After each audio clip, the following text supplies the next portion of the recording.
galerinha do bem, como é que vocês estão? Prontos para mais uma aula? Vamos lá. Seguinte, a aula de hoje, antes de começar a aula de hoje, eu preciso revisar dois conceitos com vocês. O primeiro, sobre linguagem conotativa, que é o sentido figurado daquilo que se quer dizer, ok? E o segundo, linguagem denotativa, que é o sentido real da coisa, o sentido real da frase ou texto que eu queira falar. Ok? Quando eu falo para vocês em sentido figurado ou sentido real, lembrem-se sempre do seguinte exemplo. Enfiei o pé na jaca. Sentido real ou sentido figurado? Vai depender. Quando eu falo para vocês em sentido real, nessa oração em sentido real, seria o seguinte. Estou eu, depende do contexto, né? Então, estou eu lá na feira, lindamente, andando, tinha uma jaca na rua ali, enfiei o pé na jaca. Então, acabei enfiando realmente, o sentido é real, tá? Então, eu coloquei o pé naquela fruta, tá? Quando eu falo em sentido conotativo, veja a diferença. Pode ser que eu tenha, ontem eu enfiei o pé na jaca. Pode ser que eu tenha exagerado de alguma forma, seja na comida, na bebida, enfim, em dançar, exagerar, tá? Então, como é que eu sei disso? Vai depender do contexto no qual está inserido. Entenderam? E aí partimos para a nossa aula de hoje, que é sobre figuras de linguagem, ok? Figuras de linguagem. O que seria figuras de linguagem, professora? Figuras de linguagem seria o uso dessa conotação. Não é o sentido real, não é o sentido que está ali exposto, tá? Tô falando uma coisa, mas na verdade significa outra. Como vou saber o que realmente é ou como realmente é? De acordo com cada figura de linguagem, observando um dos aspectos para, notar a figura de linguagem. E aí, é importante que vocês vejam o seguinte: as figuras de linguagens, elas são divididas em alguns tipos, que são de som, de pensamento ou de semântica, de construção ou sintaxe. Para que entender essa classificação? Porque é simples, você vai ter que observar uma dessas características, um desses tópicos para que você perceba de qual classificação, entenderam? Quando eu falo para vocês na classificação de som, figura de linguagem de som, significa o que exatamente? Significa que a minha conotação, o sentido figurado da coisa irreal da oração ou daquele texto, está em algo que eu tenho que observar o som, a pronúncia, certo? Foneticamente falando. E a de pensamento, professora, ou semântica, ou também conhecida como de palavra, significa que está no sentido, tá? E por fim, a de construção ou sintaxe, estará na estrutura da frase. Porém, hoje, nessa aula, são várias figuras de linguagem, Então, vamos condicionar o nosso tempo, a nossa aula hoje vai falar sobre figuras de linguagem de som e figuras de linguagem de pensamento ou de semântica, tá? No outro vídeo, eu vou gravar para vocês sobre figura de construção ou de sintaxe, tá bom? Gente, então, falando sobre figura de som, o que seria figura de som? Lembrem-se, eu tenho que analisar o quê? A pronúncia ou algum aspecto sonoro que vai sair ali, que eu vou ter que ver se realmente se repete, se realmente é uma construção que se deu por origem do som, tá? Lembre-se desse conceito. E aí, eu coloquei algumas as principais, para que nós analisemos, tá? Aí eu tenho duas que vai se dar pela repetição. A repetição, seja na oração, no termo, no texto, enfim. Mas a repetição vai acontecer onde? No primeiro tópico que eu tenho aqui, vocês veem a aliteração. A aliteração seria a repetição de quê? De consoantes. Então, quando eu falo para vocês, o rato roeu a roupa do rei de Roma, eu estou repetindo o quê? Esse R. R, R, R, R. O rato roeu a roupa do rei de Roma. O peito do pé do Pedro é preto. 3 pratos de trigo para 3 tigres tristes. Vejam, tem a repetição do T, do P, né? No caso do trigo e do tigre, tem o T e o G. Então, é a literação por isso, porque a repetição se dá exclusivamente pela aliteração. Professora, em caso de repetir tanto a consoante como repetiu a consoante e a vogal, o que vai ter? A questão vai pedir o seguinte, o que predomina, tá? E normalmente eles colocam um verso, quando aparecem os dois assim, eles colocam só o verso, certo? Então dá para você perceber, não se preocupe quanto a isso. Do outro lado, gente, temos a assonância, tá? O que seria a assonância? A assonância nada mais é do que a repetição das vogais. Vejam um trecho aí do poema de Manuel Bandeira. Aliás, todo o poema de Manuel Bandeira. Seguinte, a onda anda. Aonde anda a onda? A onda ainda anda aonde? Aonde? A onda. Vejam, eu estou repetindo aí, além do N, do D, claro, o que mais fica, o que fica mais forte no nosso ouvido? A, o, da. Então, o A, o O e o A, tá? Então, a repetição aí de quê? Do A, do O, do I, né? Então, vejam, entendam. Repetiu a consoante, eu tenho a literação. Repetiu a vogal, o que eu tenho é assonância, tá bom? Mudando para onomatopeia, a onomatopeia, gente, a professora hoje tá meio gaga, né? Então, onomatopeia seria o quê? Seria a reprodução dos sons, é a representação gráfica desses sons. Eu vou escrever algo imitando o som que eu ouço, tá? O som que está ali em determinado objeto. Quando eu falo para vocês, não, objeto ou ser, certo? Quando eu falo para vocês em tic-tac, em toque-toque, em plim, né? Tudo isso são reproduções sonoras, a partir, claro, da grafia, da parte gráfica, né? E aí eu tenho o seguinte, os exemplos que eu coloquei para vocês, também de um trecho do poema do Vinícius de Moraes. Passa, tempo, tic-tac, tic-tac, passa a hora. Chega logo, tic-tac, tic-tac, e vai-te embora. Passa tempo, tic-tac, tic-tac, enfim. Esse tic-tac, tic-tac, tic-tac, tic-tac é a reprodução do quê? É a reprodução sonora do trem. A reprodução sonora. Ah, professora, eu imaginei o despertador. Pode ser também. Não temos aí o poema na íntegra, mas adiantando para vocês, né? Eu tenho que analisar o contexto da coisa, tá bom? Ainda, vejam que nessas 3 eu analisei o quê? O que a pronúncia me disse, né? Vejam o seguinte. Quando eu falo para vocês, quando eu falei para vocês em figura de som, eu falei que eu deveria analisar o quê? A pronúncia, certo? Na literação e na assonância, eu observei a repetição sonora. Na onomatopeia, a escrita, né? Da pronúncia, do que eu ouvi, tá bom? Agora, na paronomásia, então observem isso sempre, tá? Na paronomásia, eu não vou observar isso, mas sim o trocadilho ou o jogo de palavras com palavras que sejam parônimos ou até mesmo homônimos. O que são parônimos, professor? Ai, meu Deus, homônimos, que isso? Gente, presta atenção. Toda vez que eu faço algum trocadilho, que eu precise utilizar a palavra ali 2 vezes ou uma palavra parecida com a outra para dar um outro som, isso é um jogo de palavras. Por exemplo, quem casa quer casa. Eu utilizei casa de verbo, né? E casa de substantivo. Então, eu tenho uma ação que é casar e tenho um substantivo aí. O que isso vai mudar na minha vida, professora? Isso, o que temos aí é um trocadilho, tá? Então, entendam que esse trocadilho não será uma aliteração, uma assonância, não. Mas eu estou jogando com as palavras, entenderam?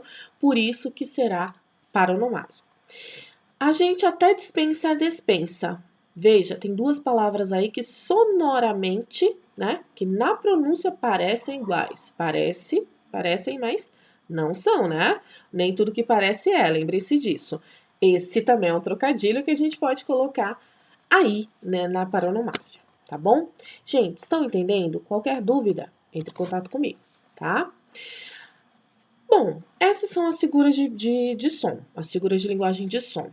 Falando em figuras de linguagem de pensamento, lembrem-se do seguinte: temos que analisar a palavra, o sentido, né? Semântica é isso, a reprodução do sentido. O que realmente está querendo dizer com aquela frase, com aquela oração, com aquele texto? Lembrando que, fazendo uso da linguagem conotativa. Ah, professora, é difícil de entender. Não, gente, não é difícil. Analisa a palavra, analisa o sentido da coisa, tá? Vamos ver alguns tipos, certo? Figuras de pensamento, então, começamos pela metáfora. Na verdade, a metáfora ela se confunde com a comparação, por isso que eu coloquei uma ao lado da outra. A metáfora, gente, lembrem-se, é uma comparação feita sem utilizar nenhum conectivo, ou seja, toda vez que eu tenho uma metáfora, eu estou dizendo que é algo. Vejam os exemplos que eu coloquei aí, ó. Aquele homem é um monstro. Ele é ouro. Ele é um diamante. Ele é um leão. Ele é forte. Tudo isso, não que não seja realmente forte, tá? Mas tudo isso eu estou dizendo que é, tá bom? Então, eu não tenho conectivo aqui, eu tenho apenas mostrando para vocês que é. Esse verbo de ligação aí será utilizado exatamente para isso, para mostrar para vocês, olha, é e ponto. Já na comparação, não. Eu vou utilizar o conectivo, eu vou utilizar conectivos para mostrar, para comparar um ser ao outro, um objeto ao outro. Quando eu falo, por exemplo, que João é inocente como uma criança, significa que João é criança? Não necessariamente, mas ele é inocente como que se fosse, tá? Lembrem-se disso. Quando eu utilizo, então, a partícula do como, toda vez que eu utilizo o como aqui, ó, vocês podem perceber que o como vai aparece nos dois exemplos. Por quê? Porque é um conectivo e está dizendo assim, ó, é como que se fosse isso, tá bom? Ah, professora, então, nesse caso aqui, o primeiro exemplo ficaria como, se fosse comparação?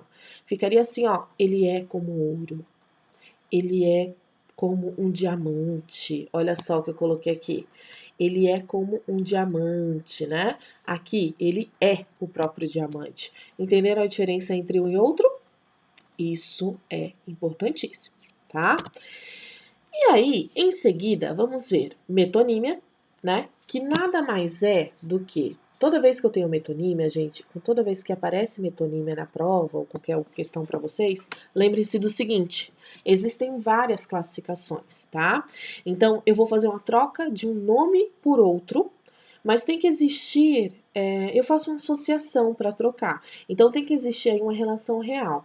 Metonímia, então, é a substituição de um nome pelo outro, mas existe uma relação entre eles, tá?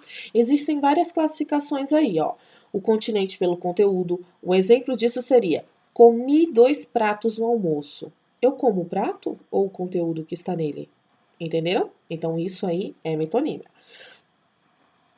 O efeito pela causa também pode ser metonímia. Quando eu falo para vocês assim, ó, eu me sustento do meu próprio suor. Gente, o meu sustento é o suor, eu vou lá e me alimento de suor? Não, por isso que é a linguagem conotativa. Mas eu estou utilizando o que é aqui? Uma troca, foi feita uma substituição, ok? O autor pela obra, quando eu falo para vocês assim, nossa, amei ler Machado. Li vários, né? Li Machadão, li Jorge Amado, li Paulo Freire, né? Tudo isso aí, eu estou lendo o homem, o autor, a pessoa? Não. Então, por isso que eu fiz a troca, a substituição, tá? A marca pelo produto, quando eu falo para vocês assim, ó, usei uma Gillette, usei Gillette ontem, ou, vou mandar um Sedex para você, ou, me empresta um cotonete, né? Tudo isso são o quê? São metonímias, tá? Posso trocar também o instrumento pela pessoa que utiliza, posso falar assim, ó, os gatos estão com tudo, né? Não sei se dá para ouvir aí, mas daqui dá. Enfim, não leve em consideração isso. Seguinte, eu posso trocar, como eu falei para vocês, o instrumento pela pessoa. Olha, a Andrea é boa de garfo. Sou mesmo. Mas o que eu quero dizer com isso? Que a pessoa come muito, entenderam? Mas ao invés disso, eu troquei pelo instrumento que ela usa. O lugar pelo produto, né? Quero um cálice de Porto. O que significa isso? Que eu quero algo que venha lá de Porto, né? Eu quero o vinho do Porto, né? Entenderam? Posso ter também a troca da parte pelo todo. Os seus olhos me pediam. Olha, coloquei até aqui como exemplo para vocês, ó.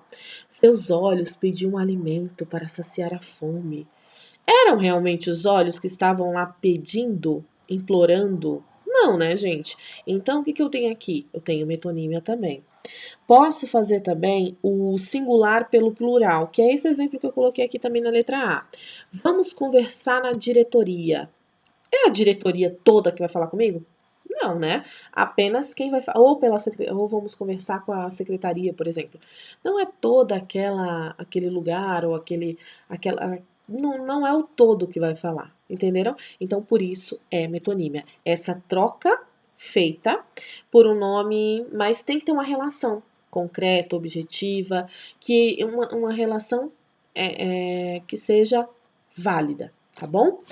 Do outro lado, eu tenho prosopopeia, ou também chamada, gente, de personificação. Esse é outro nome para prosopopeia. Por que é chamada assim? Porque prosopopeia nada mais é do que quando eu atribuo características humanas aos seres que são inanimados. Exemplos aqui, temos vários, né? Por exemplo, a Bela e a Fera, onde a xícara fala, o guarda-roupa se movimenta como pessoa, né? A Alice no País das Maravilhas também é o mais comum, né? Então, toda vez que eu dou vida à porta, à parede, que são seres inanimados, eu tenho os animais, quando os animais falam ou se expressam como tal, né? Eu tenho nada mais, nada menos aqui do que a prosopopeia, ou também chamada de personificação. Já vi aparecer em provas das duas formas, tá? Então, não esqueçam esses nomes.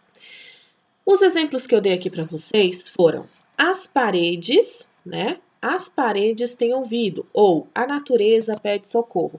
Gente, as paredes realmente têm ouvido? Não, então vejam que aí também o sentido é conotativo, tá? E às vezes utilizamos isso, né? Ah, as paredes têm ouvido, eu não vou falar isso porque as paredes têm ouvido. Ou a natureza pede socorro, como é o caso aí.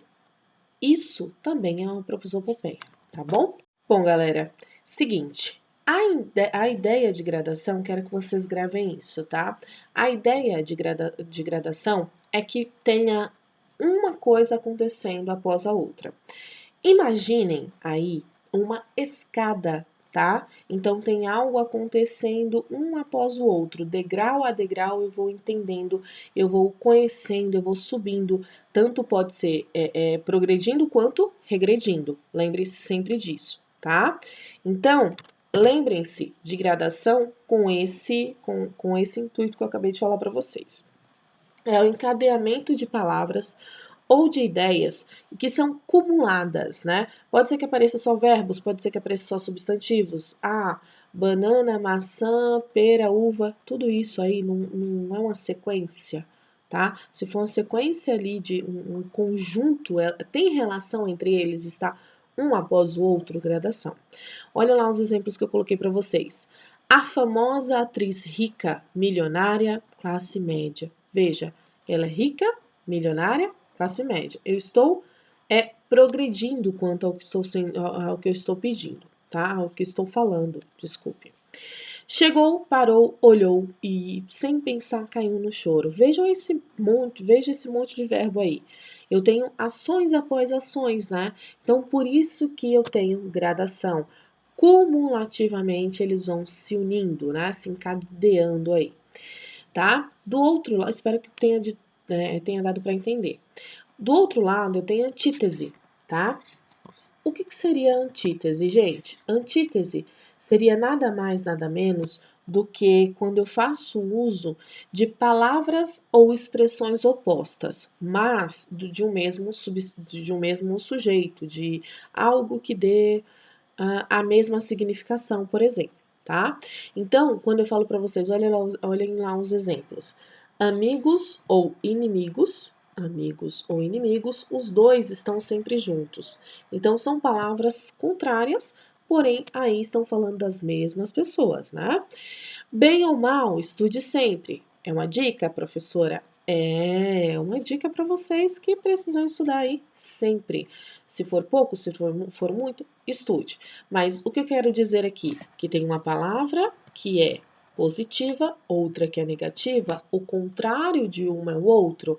Sim, então eu tenho nada mais, nada menos do que uma antítese, tá? E aí, vocês costumam confundir muito antítese com paradoxo. O que é um paradoxo? Também é uma contradição. Porém, aqui eu vou contradizer, vai parecer algo assim absurdo de acontecer, tá? Quando eu falo para vocês aquele poema lindíssimo que eu amo, amor é fogo que arde sem se ver, é ferida que dói e não se sente, é um contentamento descontente. Tudo isso eu estou falando sobre paradoxo. Mas por que isso, professora?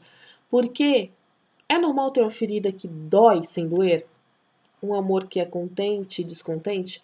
Não. Mesma coisa aqui, ó. Sendo a sua liberdade, era sua escravidão. Sendo a sua liberdade, era sua escravidão. Grande Vinícius de Moraes, né? O que eu quero dizer aqui? Tenho duas palavras que é contrárias e duas coisas que não poderiam acontecer juntas no mesmo momento. O escravo, por exemplo, indo um pouquinho para a história, o escravo ele podia ser liberto e ser escravo? Não, ele é ex-escravo, é o escravo liberto, né? Mas não pode ser os dois ao mesmo tempo. Estou cego e vejo. Oi? É um paradoxo. Estou cego e vejo. Arranco os olhos e vejo. Carlos Drummond de Andrade. Gente, é possível enxergar sem os olhos? Estando cego? Não, né? Então, o que acontece aqui? Também é um paradoxo. Entenderam a diferença entre um e outro? Em um, eu não mudo a estrutura e é totalmente cabível, né? Quando eu falo para vocês da antítese, é totalmente cabível existir o bem e o mal na mesma pessoa. O bem e o mal naquele estudo, né? Naquela ação. Mas quando eu falo para vocês em cego e ver, não pode, né? Não dá para existir isso na mesma oração, na mesma. É uma coisa irreal, tá? E também, ali ao lado aqui ao lado, temos a hipérbole. Hipérbole, eu tenho vários alunos que são hiperbólicos. É o exagero, é a forma exagerada, mas é intencional, tá? Quando eu falo para vocês, por exemplo, estou morrendo de fome, estou morrendo de sede, às vezes, né, você vai esperar alguém e você fala, nossa, tô te esperando aqui há 5 anos e você não vem. Isso é exagero. Ninguém fica 5 anos no mesmo lugar esperando outra pessoa, né? Pelo amor de Deus. Então, nada mais, nada menos nada mais, nada menos do que o exagero. Estou morrendo de sede, estou morrendo de sono, estou morrendo de cansada. Tudo isso, você não tá morrendo, cara. Você tá cansado, mas já já você tá bem, tá? O Iraque inteiro nadava no sangue de seus filhos. Gente, o Iraque inteiro tava nadando em sangue? Não, é intensa essa frase. É intensa, é intensa. Mas não era tudo isso, né? É só apenas com a intenção de que fique realmente exagerado, tá? Próximo aí é o eufemismo. Agora será o contrário. Olha só, exagerei lá atrás, agora eu vou suavizar o que eu estou dizendo. Como assim? O eufemismo, ele vai suavizar expressões que são negativas. Eu vou dizer algo como, olha o exemplo que eu dei para vocês. O doente entregou a alma para Deus, né? Entregou a alma a Deus, que significa morreu, entregou a alma, virou estrelinha, foi morar com o papai do céu. Tudo isso são eufemismos, certo? Ele faltou com a verdade. Olha só que lindinho falar que o cara é descarado, que mentiu, né? Então, ele faltou com a verdade. Eu estou suavizando a informação passada, ok? Do outro lado, eu tenho litote. O que é litote? É a mesma suavização, só que agora eu vou utilizar de algo que seja negativo. É uma negação do contrário. Como assim, professora? Vamos lá. Olha lá o exemplo. Não estou feliz com o resultado da prova. Poderia muito bem falar assim, ó. Estou péssima, estou triste, lamentável, né? Sou decepcionada com a prova. Poderia? Poderia, mas quis utilizar o quê? Não estou feliz. Utilizou de uma expressão negativa para falar do seu sentimento, tá? Ela não está mais nesse mundo. Significa o quê? Que também morreu. Mas veja a diferença entre aqui e aqui. Eu tenho no primeiro momento uma expressão que está positivada, né? Está no seu lado ali positivo. Já no segundo, não. Eu utilizei uma forma para suavizar, eu utilizei uma forma mais negativa da coisa. Então, lembrem-se, litote negativa a minha suavização. Já o eufemismo, não. É tudo muito positivo. O lado positivo, otimista da coisa. Tá bom? Em seguida vem a ironia, né? O uso do sarcasmo. Essa ironia é fácil detectar porque você vê que realmente não condiz com a realidade, né? Chega aquela sua amiga toda, né? Meio bagunçada, meio, né? Não tá com uma roupa muito que seja o seu estilo. Você olha para ela e fala assim, ó, amiga, você tá linda, né? Eu te apoio, amiga. Parabéns, isso aí. Mas não, né? Você tá ironizando, né? Quando você fala lá, ó, por exemplo, o exemplo que eu dei, moça linda, bem tratada, 3 séculos de família, ou seja, uma família velha, né? A família que tem bons costumes. Aí em seguida, burra como uma porta, um amor. Como pode elogiar, depois falar assim, burra como uma porta? Significa que, na verdade, é uma ironia, né? Mário de Andrade, que o autor desse poema aí. Do outro lado, eu tenho a antonomásia, ou também conhecida como perífrase. Já vi cair em prova com esses dois nomes, então atentem-se. Antonomásia ou perífrase, lembrem-se, eu tenho uma substituição do nome próprio por uma característica. Lembra? Eu estou trocando o que foi dito. Gente, não confundam com metonímia. Por quê? Porque aqui, em antonomásia, eu tenho nada mais, nada menos do que a fama, né? Como é conhecido? Lá em metonímia, não, é um nome que eu dei. Eu chamo o barbeador de quê? De Gillette. Eu chamo aquela correspondência postal de Sedex, entenderam? Eu chamo o band-aid, né? Que é um adesivo ali, eu chamo de Band-Aid. Então eu faço a troca pela marca. Nesse caso aqui não, eu não estou trocando nada, eu substituí por uma característica que é famosa, tá? Quando eu falo para vocês, olha, eu moro na Terra da Garoa, significa o quê? Que eu moro em São Paulo, todo mundo conhece São Paulo como Terra da Garoa. Quando eu falo para vocês assim, ó, a cidade maravilhosa está cada vez mais linda, ou nossa, que saudade da cidade maravilhosa, que é o que eu estou sentindo, né? Viajar nesse momento seria maravilhoso, mas, como não podemos, vamos idealizar. Então, a cidade maravilhosa aqui seria o quê? Seria qual cidade maravilhosa? O Rio de Janeiro.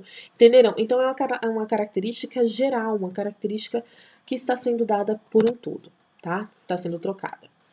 Depois temos apóstrofe. O que é um apóstrofe, gente? É o que vocês mais usam. Por quê? Toda vez que vocês falam assim, ó, meu Deus! Ai, meu pai! Tudo isso são invocações, né? Então, é uma invocação que você faz a um ser superior. No exemplo que eu dei aqui para vocês, ó, Pai amado, tenha de piedade. Ou, meu Deus, o que foi isso? Tudo isso eu tenho. Como não? É um vocativo utilizado, né? Só que você vai utilizar com seres, né? Subliminares e que tenham poder para tal, né? Para tal ação. Do outro lado, eu tenho a sinestesia. Lembrando que todas essas são figuras de palavra, tá, gente? Figuras de pensamento ou de semântica. A sinestesia, ela se utiliza dos sentidos, da mistura dos sentidos sensoriais. Quais são esses sentidos? Eu tenho tato, paladar, olfato, visão e também tenho a audição. Esses 5 sentidos, eles se misturam para ser dito alguma coisa, para ficar bonito, para ficar poético, tá? Olhem lá, dirigiu-me um comentário duro e amargo. Duro seria a utilização de qual sentido? Do sentido do tato, certo? Já o amargo seria o sentido do paladar. Então, eu estou utilizando esses dois sentidos para dar uma ênfase no que eu estou dizendo. certo? Já sinto o cheiro doce da prova. Nossa, que professora maligna. Sim, né? Não, na verdade, olha só. O cheiro significa que eu estou usando o olfato. Já o doce eu estou mesclando com o paladar, entenderam? Então, toda vez que falar sobre sinestesia, lembrem que estamos falando da figura de linguagem de pensamento, que é a sinestesia, tá bom? E por fim, temos a catacrese. O que é essa catacrese, professora? Catacrese é a criação e é a que nós mais usamos, por incrível que pareça, tá? Não que as outras não sejam importantes, mas utilizamos bastante essa daí, ó. Criação de palavras para o meio popular. Então as pessoas foram criando e foi ficando, né? Mas não tem nada dizendo que realmente é aquele nome. Como, por exemplo, perna da cadeira, braço do sofá, dente de alho. Tudo isso são palavras que foram atribuídas ao longo, né? Ao longo o pé da porta, o pé da cadeira. Tudo isso foi atribuído ao longo do tempo por pessoas, porém não sabemos, né? Não se tem ideia do que é. Então, por ser criado pelo meio, pelo uso popular, dá-se o nome de catacrese. Tudo bem? Galerinha do bem, agradeço pela atenção de vocês, por ter visto o vídeo até o final. Qualquer dúvida, manda mensagem para mim, pergunta, tá? E façam os exercícios propostos, ok? Beijo no coração de vocês, até a próxima!